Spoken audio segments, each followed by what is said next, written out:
शेतकरी बंधूंनो नमस्कार. मी श्री आर.टी. जाधव, जिल्हाधीशक कृषी अधिकारी लातूर, आपणास आवाहन करतो की आपल्या जिल्ह्यामध्ये रासायनिक खताचा सरासरी वापर 96,000 मेट्रिक टन असून प्रत्यक्ष पुरवठा वापरापेक्षा जास्त झालेला असून चालू जून महिन्यामध्ये परत आपल्याला 30,000 मेट्रिक टन खताचा साठा उपलब्ध होणार आहे.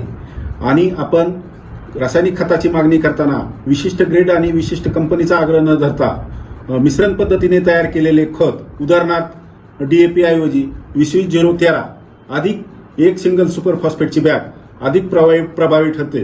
कारण याच्यामध्ये आपल्याला गंधक हा घटक अतिरिक्त मिळतो की जो सोयाबीन पिकातील तेल वाढवण्यासाठी उपयुक्त ठरतो आणि त्यामुळे साहजिकच आपली सोयाबीनची उत्पादकता वाढण्यास मदत होते. तरी आपण या पद्धतीनं खताची जर मात्रा दिल्यास आपल्याला चांगल्या पद्धतीने उत्पादकता घेण्यास मदत होणार आहे. येत्या खरीप हंगामासाठी आपणास हार्दिक शुभेच्छा.